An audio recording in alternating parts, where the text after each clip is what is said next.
Welcome to the Becoming Baby Ready podcast, your podcast for queer family planning. My name is Sam, and throughout this podcast, you'll hear me have conversations with professionals who work alongside people who want to start and grow their families, as well as parents of intentionally created families. Everyone I speak to identifies as being part of the 2S LGBTQIA+ community. This is your opportunity to learn answers to questions you didn't even know you had. Today's conversation has a little bit of almost everything, whether it's interracial couples, reciprocal IVF, using donor sperm, surrogacy, or dreaming about babies from a very young age. Today's conversation is with Lauren Brown, and we delve into all of that and more. Welcome. I'm really excited today to have the opportunity to introduce you to one half of the Two Mom Browns. Lauren, welcome. I really appreciate you taking the time to chat with me today. Please tell everybody who's listening about you and your family. Yeah, sure. Well, first of all, Sam, thanks so much for having me. This is a huge honor. And I'm Lauren. We're at the Two Mom Browns on Instagram. My wife is Amanda, and we're an interracial lesbian couple. We are raising biracial donor-conceived boys, and I'm currently a surrogate for a two-dad family. So yeah, thank you. No problem. So much to delve into. Let's talk first about your family that you and Amanda have created. Of all of the different ways that members of our community can create a family of their own, how did you and Amanda choose to do it? And how did you come to the decisions that you made throughout that process? Yeah. It's a good question because for us, it was very straightforward. Queer people, like we can have babies all different kinds of ways, right? But for, Amanda and I, it happened very organically the first few months of dating as we do. We were talking, and I have always wanted to carry children. I've known that my whole life. I've shared before, I had a dream when I was 9 years old where I could like feel a baby. Like I dreamed that I was pregnant, which is an odd dream to have when you're 9, but I could just feel this baby moving inside of me. And I woke up and I just remember being like, I'm so excited to be a mom one day. Um, and so I've always known that I wanted to carry. And my wife, Amanda, she's more mask of center, she's more androgynous, and she was always dreaming and wanting biological kids, but not really imagining how she would get there. And I think that during some of our conversations, we just decided, well, what if I carried her, embryos made with her eggs? And it's hilarious now looking back on it because we thought that we invented this idea in IVF. We're like, oh, that's so cool. Nobody's done that before. And so we were calling local fertility clinics, just trying to get a quote and trying to get, make connections and see what might be out there for us. And the clinic that we did end up choosing and going with for many different reasons, but that clinic, the IVF nurse herself called us back, and she said, oh, what you guys want to do is called reciprocal IVF. And it was amazing because we all of a sudden lights went on. We're like, oh, this has a name, like this has been done before. And so that's really kind of when we kind of tapped into the community of reciprocal IVF that's out there, which was really amazing. But, for us also, I'll add, as an interracial couple, it was really important that our kids looked like both of us. Um, and it's very difficult for interracial couples who don't both naturally have an egg and a sperm, to be able to, especially if one of them, if everybody wants a child who's biologically connected to them, those can be really, really hard decisions. Because then you're looking about having two different donors and, the kids not even at all being related to each other. There's just a lot of questions out there, and everybody, makes decisions that work for their family. And they're so beautiful. So many ways you can go about it. For us, we wanted our kids to be 100% biologically related to each other. And so we chose a donor based on my background. So like features, even like career and personality profile, like we really found the perfect donor. And it's funny, we hear often, from people that our kids look like both of us, which is, of course, the biggest compliment to me, Right. because they really look just like Amanda. I'm glad that they factor me in there too. There you go.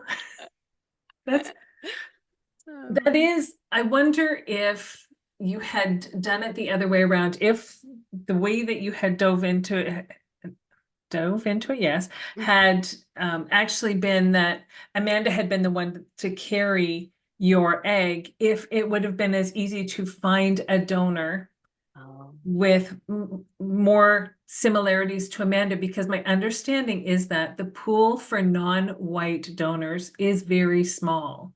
So yeah, I you're wonder. exactly right. No, you're exactly right. Like so many of our friends who've been on the search for Black donors specifically have had a lot of trouble. And when they found the right person, they just, buy as many vials as possible. But so it is really, from my understanding too, it's really tough. It's really tough. Um, so yeah, it's a good Yeah. point. And we could have back then, this is like 2018, 2019, right? This is 5, 6 years ago. And I think that we are having in the queer community and like donor conceived community, we're having a lot more and bigger conversations around like known donors and maintaining those connections. You know, I think those conversations were around, I'm sure, Mm. then, but we were not privy to them. And so we knew that we wanted an open donor, an ID disclosure donor where kids could connect with. Um, but we did not even really consider a known donor or a family member donor. It wasn't, yeah, it just wasn't something that was on our radar at the time. Mhm. Well, and of my stepdaughter who's now 18, at the time that my wife was making that decision about who her donor would be and how that would unfold, because she was doing that by herself. She was making all of the decisions on her own, and she didn't necessarily want to worry that somewhere down the road she would have to worry about somebody stepping in that she didn't know. So she chose a closed ID donor. And yet now here we are 18 plus years later, I guess probably almost 19 from when she conceived. And there's no secrecy out there. I mean, even Right. if you choose to have a closed donor, it's you're going to have access to them through 23andMe or ancestry.ca or some other kind of organization is going to be able to tell you genetically how you're connected to a whole bunch of people in the world, which is, so you might as well embrace it as Yeah. parents and then say, okay, well, this is what's the possibility. If you get to a point in your life where you want this, here Yeah. you go. Yes, yes. Yeah, I love that. That is so true. You might as well have access to it. And if it's somebody who's closer and somebody who we as parents know, that can feel a little bit more comfortable as opposed to, in our situation, using a donor sperm from a donor bank, Mhm.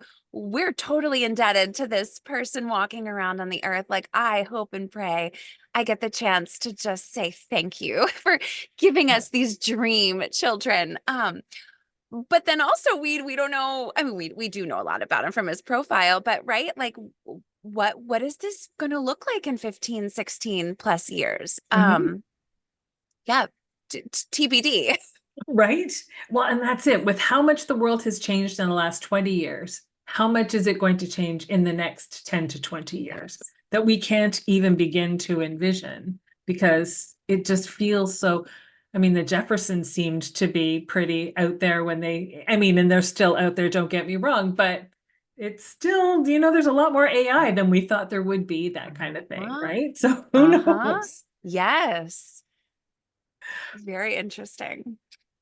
So you used reciprocal IVF, very cutting edge technology as it was at the time. Like you say, Sure. you may not have known the name for it, but that was simply because even in our community, as much as people would have liked to have been able to do that, I don't think in 2018 there was a huge population of the queer community that was Yeah. investigating IVF. They just figured okay, we either use my uterus this time and your uterus Yeah. next time, or one of us carries all of them so that they're biologically related, at least in some part. Like we Yes. didn't think about it.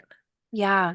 No, I think that is so true. At that time, we were really like one of our only, we didn't know any other friends or anybody else who were electively doing reciprocal IVF. Now, part of that could really be due to cost, and I'll share, so recently in 2024, in the United States, the federal expansion, there's been a federal expansion of the definition of infertility to include LGBTQ plus couples. Finally. Finally. And so we're under my wife's insurance, and in her job, they moved to include fertility coverage. And so we recently, I'm maybe going backwards here. We recently did a stimulation cycle that was covered by insurance. Now that is unbelievable because we paid like less than $200 for a stimulation cycle. Wow. In 2019, when we did this, our retrieval and all these transfers, I mean, so we did a retrieval in 2019, and we did 4 embryo transfers, 1 fresh, 3 frozen, and we have two kiddos from that. But all of that, including, medications and sperm, we've paid over $35,000 to get there. And so again, just kind of talking about, people accessing reciprocal IVF, if you're, you know, um, yeah, it's expensive. It's so expensive. Yeah. Yes. And I mean, I hate to say, we're lucky to have uteruses because on the other side of it, to do surrogacy is substantially more. I heard somebody say recently that they started to look at what it might cost them through a surrogacy agency, and they were told to expect to at least set aside $150,000 in New York State, Wow. which Wow. is mind-blowing to Wow. me Yeah. because that's not just change that we have in our laying around. We have to plan for that. And very, very few people don't have to plan a lot to be able Right. to do that. So it feels very elitist. And at the end of the day, all we want is to be able to have a family. It I just know. feels like, come on, we just want to Yeah. have a family, Yeah. Yeah. right? And you also think about like the intersectionality of so many members in our community, being LGBTQ plus is, a minority identity. Plus, you have a racial or an ethnic component that is marginalized, or ability, or, whatever else Hmm. region that you grew up in, you add all of this together. And um, we, yeah, I'm not speaking for the community, but um, add that on top, you're expected to be very successful and to have a lot of money to be able to access fertility treatments and things. It just can be really, really hard. The level of minority stress that LGBTQ plus people face, just by itself, and not to mention accessing these services, right? That Hmm. we need, that most often we're not having an oops baby. Yeah. Yeah. Unfortunately. Yes, yes. It would make life easier or less stressfully financially speaking to feel like you're Yes. not starting your parenting career and pathway at a deficit financially because as I say, all you wanted to do was have a family. Yes. Yes. It- No, that's a it- really good point, because Amanda and I had a very small wedding. We had a lovely wedding. And I but we made financial decisions for our wedding because we knew that we were saving to have babies very shortly after we got married, right? Mhm. You know, other people who have sperm and egg and uterus all within their couple, um they might not have to think about something like that. Mhm. Yeah, it's true. And they can try and try and try. And if then they need support, up until this recent bill passing that you've talked about, they can say it's been X amount of time that we've been trying, we haven't had, and now their insurance will kick in because there is a problem, a defined problem. Right. I mean, it should stand to reason that a same-sex couple can walk into a fertility clinic or something of equally, whether it's a doctor's office or a surrogacy agency, and say, we're missing something. So clearly there's a problem here. We need some help. But you need to somehow prove that there's a problem before. So now you have to spend the money to prove there's a problem, and it just becomes this vicious cycle. And I am grateful to hear that there's hopefully some federal steps being taken to make the path a little bit easier for members of the Yeah. community who want to start their families, or even find out what some of their options are. Because some people are afraid to even ask any questions because they don't want to make their want that much bigger. I've talked to people who say, I'd be desperately love to have a child, but if I go in and I talk to them and they say, okay, it's this, this, and this, I start thinking, I can't do that. And now I feel worse than if I just spent my time thinking I'd like to have a family someday, and hopefully I'll find somebody that, has a child, or it's just, it can be so complicated, Yes. and it doesn't need to Yes. be. Right. No, it doesn't need to be. You're exactly right. Because even with the expansion of this federal definition, insurance companies or individual employers, I should say, can opt out of providing fertility and, coverage. Mm, So while it's there, it depends on who you work for. This is the reality in the United States. yeah. But And it's not that much different here. We have a lottery in the province that I live in Ontario, where if you are looking to have in vitro, you can put your name in for a lottery for one time. But you still have to pay oh, for the medications, and some insurance companies will pay for it, and some and again, it's how the employers have them set up.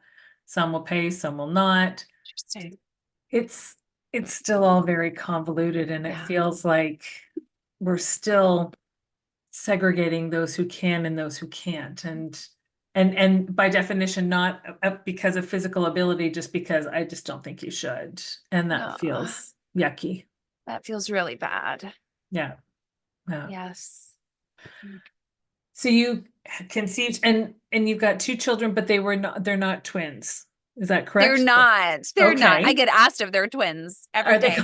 Um, so we had four transfers, like I mentioned. So our first fresh embryo transfer, because we did stimulation on her and my body was geared up and ready for retrieval. I'm sorry, for transfer. And our first embryo took, and we found out that we were pregnant with identical twins. The embryo split. It was a single embryo transfer. Wow. And of course, I was like over the moon. I felt like so special. I felt like so just like good and chosen. All of these things that you think when you're just like, eyeball deep in baby stuff.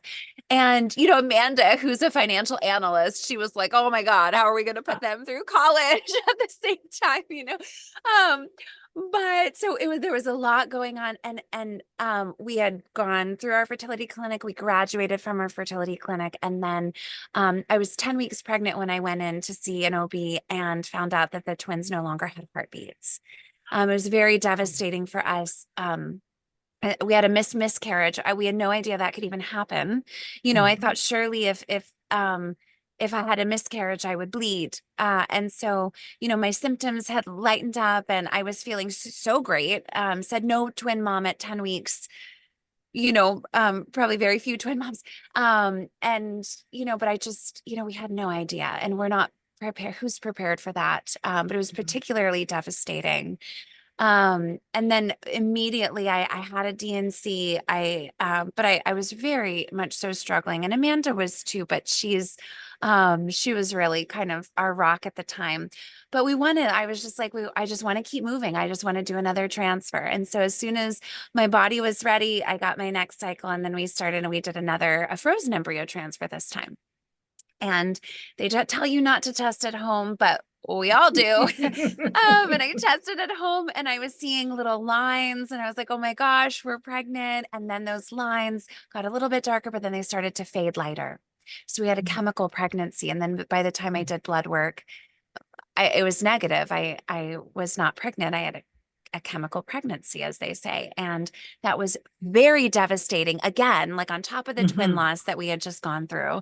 And so then, our fertility doctors, they were like, we really think that these are just two kind of lightning strikes, right? Like a chemical pregnancy is not uncommon. We did not test our embryos. Okay. So that can happen, but the mono twins, when they're in the same sac, identical twins, are very high risk pregnancies. So they said, really, it's kind of an outlier, but let's do a fertility workup. Let's just make sure everything is looking fine. And so Amanda and I both did fertility workups, and everything looked good, and the prognosis was good. And our doctors were very encouraging, saying, we just need to try again. Things still look good. And so we had two more embryos. Again, untested embryos. And again, we paid so much money for this. And so we're like, if this doesn't work, if we do not come out of this with a kid, it's going to feel like that in itself is another grief, right? On top of what we had Absolutely. gone through. And so you just feel that all that pressure, and so I was gearing up for a third frozen embryo transfer, and would you know, I got pregnant, and those lines on the pregnancy test just kept getting darker and darker and darker. And then 9 months later is our Judah, who is our firstborn. And he was just perfect. And so then we also knew that we wanted to have our kids pretty close in age, again, because if we needed to cycle again, like if that last embryo didn't take, we knew that we would do another stimulation cycle because we wanted to have two kids. Well, Hmm. that's what we thought at the time. And so then at like 12 months, I exclusively breastfed Judah. I weaned him and then geared up for another frozen embryo transfer, which took. And again, lines kept getting darker and darker and darker. And then our Malachi was born 9 months later, just as perfect as can be. And so the kids are about 22 months apart. And I didn't know if I was going to make it the first few months that I had both of them together, Hmm. but now they're really good friends and it's really fun. Yeah, that just makes my head hurt because my two eldest that I birthed are just over 3 years apart, 3 years and 51 days or something, I think they calculated. Aw. And there are days that felt too close, so I can't even imagine 22 Oh months. my gosh, they're crazy. Yes, they're like, it's fun though, because it's like they're together and they're like playing and having fun 1 minute, and then the next they're like kicking each other. And I'm like this mom now where I'm like, we don't kick with shoes on, and I'm like, we take off our shoes before we kick each other. Like, what kind of mom am I? Right.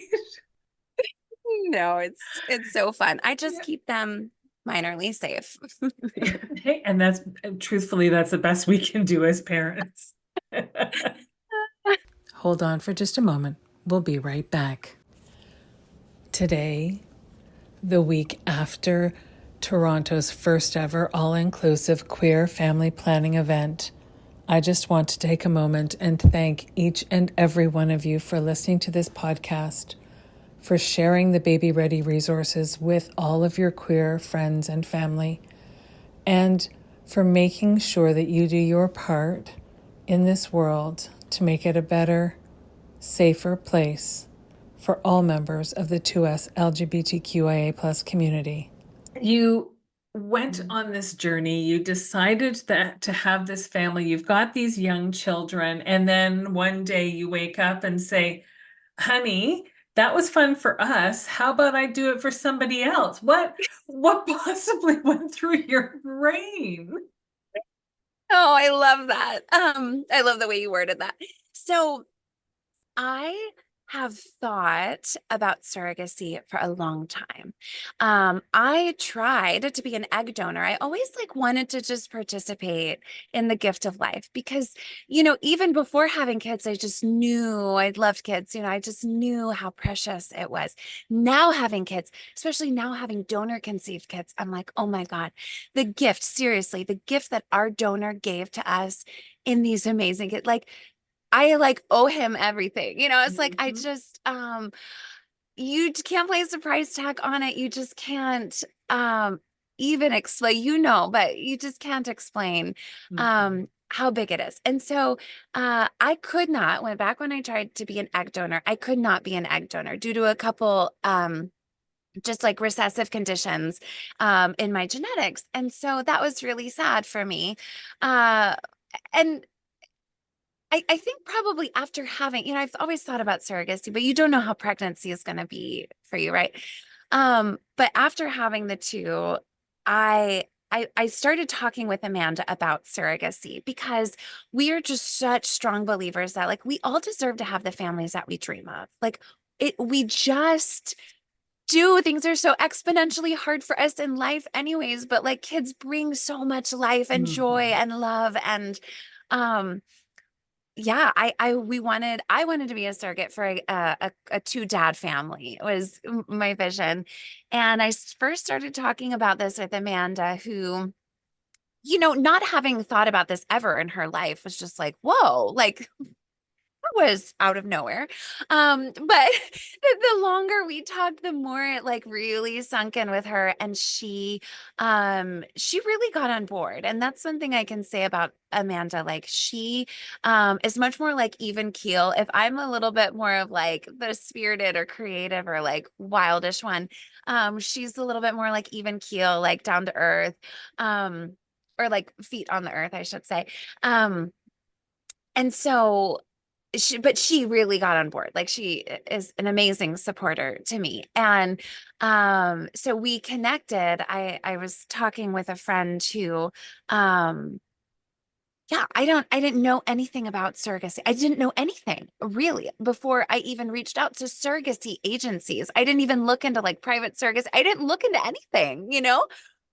And maybe many of us do that. I have no idea. But I just knew I needed the guidance from somebody. And, I have two small kids. So maybe that was also it. But a friend who works in fertility, Lisa Schumann at Center for Family Building Services, Nice. she, yeah, she's so wonderful. But she kind of walked me through there's like larger agencies, medium-sized agencies, smaller agencies, and this is what they might look like or feel like. And so one of the ones she mentioned that was on the smaller side was Brownstone, based out of New York City. And I loved the sound of them. It's one thing that Amanda and I love is really to support LGBTQ owned businesses and agencies.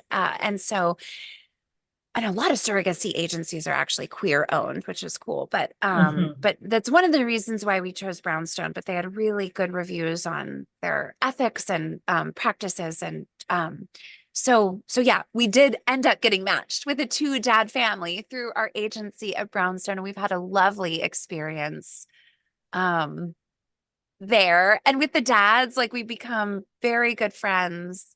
Um, so yeah, different journey right now.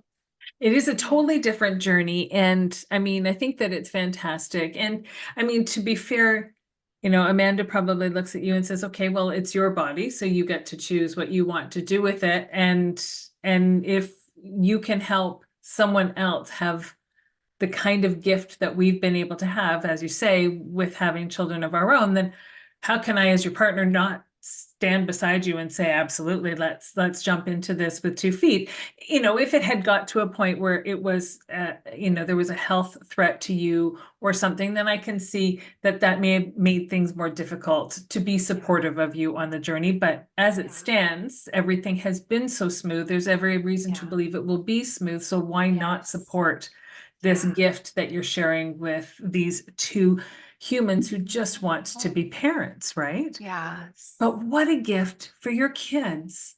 Oh, How are how are I they love that. feeling? Do they know? I guess they're still Yeah. pretty Oh, yeah. young. Yeah, they're young. So Judah's a little over 3. Malachi is almost 18 months. And so uh he doesn't understand in the same way Judah does. But he's along for the ride. But no, it's been really, really amazing. So I am almost 9 weeks pregnant with a little surrogate baby, my little belly buddy. Um, and it's been really fun to talk with the kids about all of this leading up to it. So before the on it. Actually, this was even before we did like contracts and stuff. We were in the middle of contract, all these steps that you go through in surrogacy. And we had been matched with the two dads, and we really, that's what we call them in our house, the two dads. Um, and we had been matched, and we really, really liked them, and we were about to meet. We had planned to meet them, and it was a little bit after the holidays. But we had been talking because, oh, our kids know. So the way that we talk to them about how they were made is that, of course, you need three things to make a baby. You need a sperm and an egg and a uterus. And they know all about the sperm that made them, the egg that made them, the uterus that made them, and we never wanted any of that information to be a surprise. Like, wait, what? I came from donor sperm. Um, Exactly. yeah, we just love that to be just a part of a very normal, natural story. And yeah, so we started talking with them about the fact that that there are two dads and they have sperm and that they're using a donor's egg, but they don't have a uterus. And what do you think about the idea of them using mommy's uterus? I'm mommy, Amanda's mama. Mhm. What do you think about them using mommy's uterus to have their baby? And that was very exciting. That was like, yeah, we'll grow a baby, of course. And so that was fun. But then we actually met the two dads. They came over after Christmas, and it was lovely to just spend time together. Like, unsuper, not that we needed it to be unsupervised, but just like kind of on our own free will. We got to eat pizza and drink wine, and that was really, really fun to connect with them. We vibed so well together, and the kids loved them. We're really like drawn to them. I know. And like That's so that, sweet. Sam, it's so sweet because we just like, the way that we think about family is so much broader Hmm. than the way many other people conceptualize family. For us, it's about connection. It's not about Sure. biology, right? And so, like, Absolutely. they're forever cousins with this little kid in my belly, right? That's And awesome. right. And like these are their uncles for life, Yeah. and it didn't have to work out that way. I think many different people can go into surrogacy, like intended parents or surrogate can go in not expecting or really wanting to maintain those connections. Most often you do see, of course, that people do want to Hmm. maintain that, but especially this bond that we've developed that we've Love that. developed with the two dads. Yeah. That we're just like, we might go on to have more children. But and the dads are on the fence of maybe having one, but just knowing that these kids will also have each other is just so fun, That's when we spend oh time yeah. together. That's so, I think that that's phenomenal. And really, when you think about it, at 3 years and 18 months, their world is extremely concrete. They don't have abstract thinking capabilities at that age, understandably, and we all kind of know that peripherally. But, we can talk to them about, using your uterus and, so we'll use the donor egg and we'll use their sperm. And so the uterus will get a baby out of that. And it's very abstract. But who are these people that don't have a uterus? Because the two of you have uteruses. So how does Uh-huh. it, what do you mean these people that don't? So for them to be able to meet them and create a connection with them, I think helps to just paint that picture for them that at Oh, that age they probably can't create necessarily in their yes. mind until they put it all together with these are the Yes. people, you know? I love that. I think that's so true. Like now, well, the kids are so invested, I mean, again, Judah probably more so our oldest, but he'll all of a sudden be like, wait, the baby, and like, like like protect mommy's belly and like don't jump on mommy or, it's just so cute. Um, so Yeah. yeah, it really, really is amazing for them to really have that connection and that like relationship because of course we've seen the dads numerous times and we will continue to. Um and I also really love that fact for us too, because yeah, this baby and I will always have a very special bond, I think. Mhm. Mhm. But I also think that like my kids are going to have a really special bond to the two dads. And we Mhm. don't have a lot of uncles. We have a ton of aunties, right? But Right. we don't have a lot of uncles. And so I really love that for them that like they can really see and access another, like a two dad family as well. Obviously, steeped in a culture that is very heteronormative. They see a lot of mommies and daddy kind of families out there. They see a lot of two mom families out there too, through us. And so, yeah, I love it for them. Yeah, I think that that's a fantastic gift that you're giving them, and you didn't necessarily set out to do this to give them that gift, but it gets to be just an added bonus Yes, of the whole present and gift of the journey, right? It's you're really exactly cool. right. You're exactly right. That's so cool for them. I can't wait to continue to watch this story unfold in social media just to learn more about. And you were saying that you aren't sure if you're finished having your family. You aren't these intended parents aren't sure how many children they would like. So there's a possibility that your children will be connected to at least a couple more children in their lives. Yes, yes, That's awesome. I know. It's so funny because Amanda's always said she wants two kids and like that's it. And during my pregnancy with Malachi, and now I don't know if this is what sparked it because she will never admit admit to it, but it kind of happened around the time that like we had an early scan, as you do, like the nuchal translucency, and the tech said that she thought it was a girl. And Mm. like we got the little ultrasound that said it's a girl. Well, then 2 weeks later, I always felt like this was the exact same pregnancy as my one before. Like I was like, I think I'm carrying a boy. All those are wives' tales. What is, Yeah. sex and there's a lot of things out there. But anyways, I was like, I think it's still a boy. Um, 2 weeks later, we find out through blood work that it is in fact a boy. And I noticed that Amanda changed her tune about wanting more kids like a little bit after this. So she might be going for a girl. We don't really know. But yes, we did another stem cycle. We're still waiting on hearing back results. We should hear in 2 days how many of our 5 embryos that fertilized made it to blastocyst. And then we're going to send for PGD testing or PGTA testing. Um, and so honestly, that might make our decision about how many more kids that we want or that we will have. We were joking with the two dads before, and I said, well, what if we want another one and you guys want another? We just throw them in there and they're just like gestational twins. I'm sure like no lawyer would sign like a contract for that. But we thought it was a good idea. Why not? Hey, why not? You have to get a Uh, clinic to be willing to do it, the whole 9 yards. It's just right. Oh, all the things, all the I know. things. It was just to have it quick and easy. Let's just do it all at once. Do it at once, just two for one. Oh, I'm learning so much from you, and I'm loving this conversation. One of the things, though, that I want to ask you as we sort of make a serious pause for a moment, you've been down this path a few times before. You and Amanda have been through quite a journey in getting eggs and having them fertilized and having them used for you, and then with the pregnancy for the intended parent.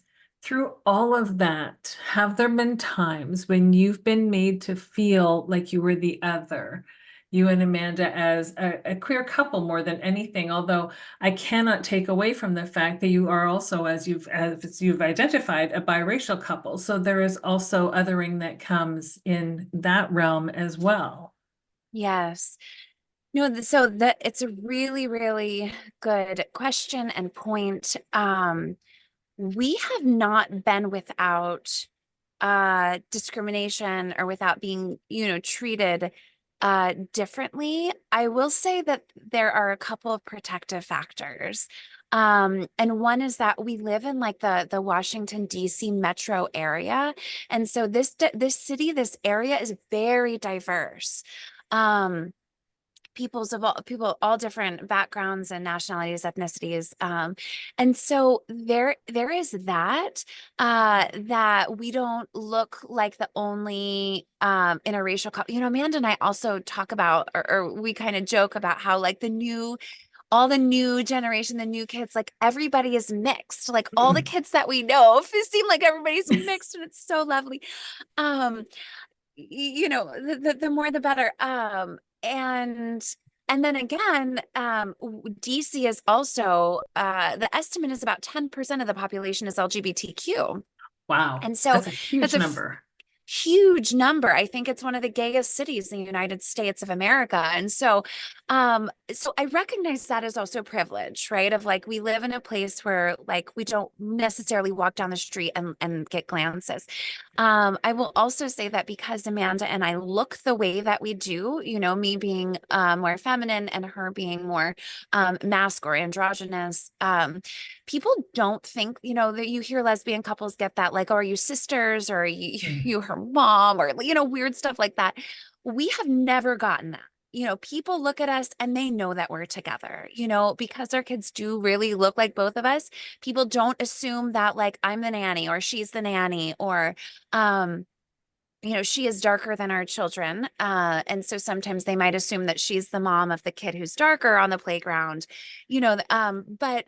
but again, we don't get some of those things that other people get. Now, we've definitely had experiences, especially the farther you drive into like Southern Virginia or like more rural parts of Maryland, that you can see flags that aren't inviting. And, we've had a hotel stay where, um, we were held up and getting checked in, and then they told us we got an upgrade. It was like not enough. There was a lot of strange things that went Mm-hmm. on, and you just get that feeling, that this is not right. Something Mm-hmm.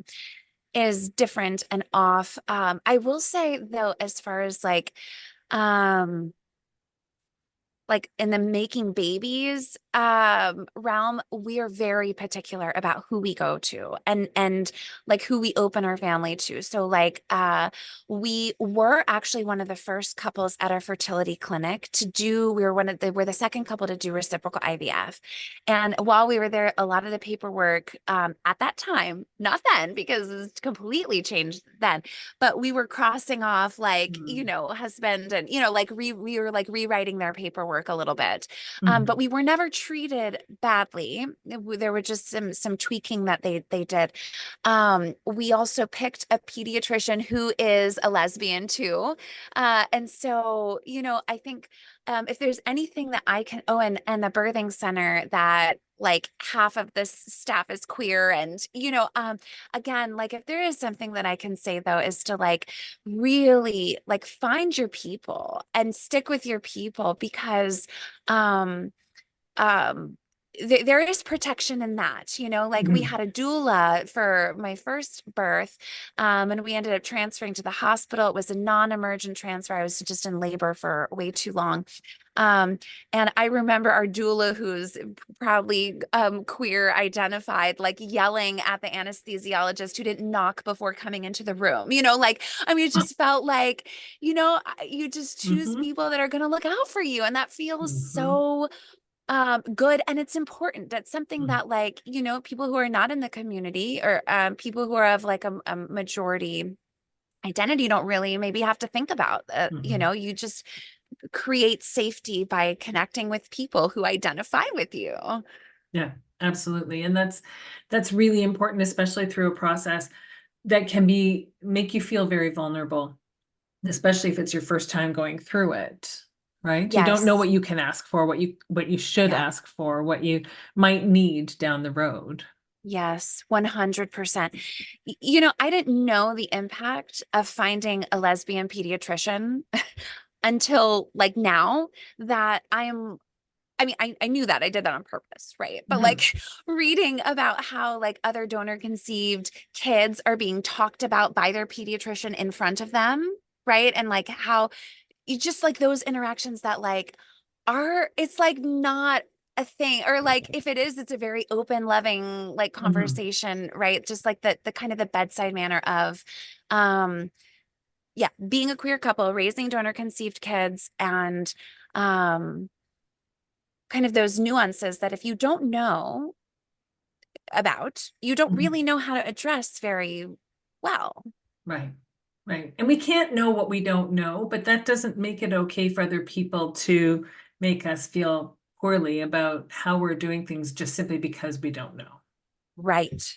Exactly. Yeah. Yes. What is your absolute very favorite part of being a mom? Oh, oh my gosh. So, um, I feel like I have many, because there's so many different stages. Like when they're so little, I love breastfeeding. Like I Mhm. just love holding my babies. I love like sleep. Like, we just like did attachment parenting. Like they were on me all the time and carriers and, in my bed. I just like love being so close to my babies, and then as they grow, like I absolutely love, like, first of all, like learning their little personalities, like you just have no idea who this human is going to be, like Yep. we're just strangers, and then, then we're just figuring each other out. And so I think that's really fun, like learning who they are. But then also like watching their little brains work and like putting things together and like listening to the things that, now they're coming up with, or, even the little one who's a little like, appropriately so not as verbal as the 3-year-old, and like watching the things that he does. Like it's so funny. It's just like such a great source of entertainment. But no, yeah, I just love so many things.